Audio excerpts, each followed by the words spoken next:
Weddings are meant to unite families, aren't they? Not in my case. My wedding plans ended up shattering my bond with my sister for good.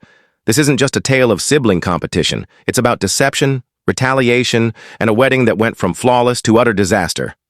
I'm 28, female, and my sister Lily, 30, and I have never been particularly close. Growing up, Lily was always the favored one, the golden child in our parents' eyes. She was charming, intelligent, and always got her way. I lingered in her shadow, which didn't bother me much, until it did. Fast forward to last year when I got engaged to my soulmate Ethan, 31, and we began planning our dream wedding. I had my heart set on a stunning, rustic vineyard just outside the city since I was a teenager. It was one of those venues booked years in advance, but by some stroke of luck, Ethan and I found one weekend available that aligned perfectly with our schedule. It felt like fate. About 2 weeks after securing the venue, I was catching up with Lily over coffee, sharing my excitement about the wedding plans and the vineyard. She smiled, nodded, and said, "That sounds amazing. I'm thrilled for you." No sign of what was about to unfold. A month later, I got a call from the venue's coordinator. I expected a routine check-in, but instead, she broke the news that my date was no longer available. Another couple had booked it. I was heartbroken and furious. How could this happen when I had a signed contract? After several heated calls, the truth came out. The other couple was Lily and her fiancé.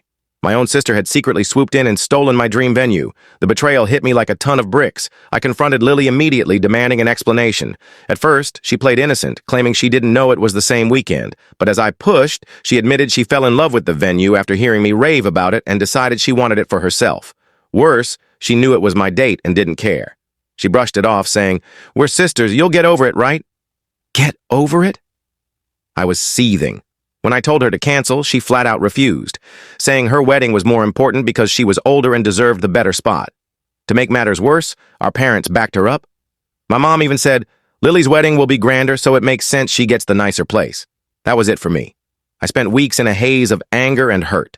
Lily didn't just take my venue, she acted like it was nothing, as if I should just move on. My parents were no help, dismissing me as overdramatic and urging me to be happy for her. But I wasn't going to let it slide. I decided to get even, and not with some small prank. I was going to ruin her entire wedding.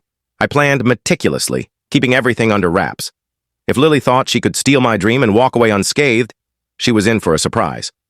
My first move was hiring a few actors to pose as wedding guests. I found them online, professionals who could blend into events unnoticed. Their job was to wreak havoc at Lily's wedding. On the day of the event, these fake guests were scattered throughout the ceremony and reception, with instructions to start subtly and escalate the chaos. One woman accidentally spilled red wine on Lily's gown just before the reception. Another couple staged a loud argument during the vows, throwing the ceremony into disarray. Then there was the guy who stood up during the toast and delivered a slurred, irrelevant speech that completely derailed the atmosphere. But that was just the beginning. The real masterpiece was the wedding cake. I'd overheard Lily gushing about her custom 5-tier cake, the centerpiece of her reception, crafted by a renowned local bakery. So, a few days before the wedding, I called the bakery, pretending to be Lily, and canceled the order. When they called to confirm, I played the part of an irritated bride who'd changed her mind. On the wedding day, Lily's reaction when she realized her cake wasn't coming was unforgettable. She was livid. The wedding planner scrambled to find a last-minute replacement, but all they could get was a cheap, store-bought cake that looked like it belonged at a child's party. It was perfect. And there was one final twist. One of my hired guests had a hidden microphone, and during the reception, she accidentally revealed that the disruptions were planned. The look on Lily's face when she realized her perfect day had been sabotaged was worth everything. She stormed over to me, demanding to know if I was responsible. I didn't bother denying it. I looked her in the eye and said, "This is what happens when you take something that's not yours." She lost it, making a scene in front of everyone, but I didn't care.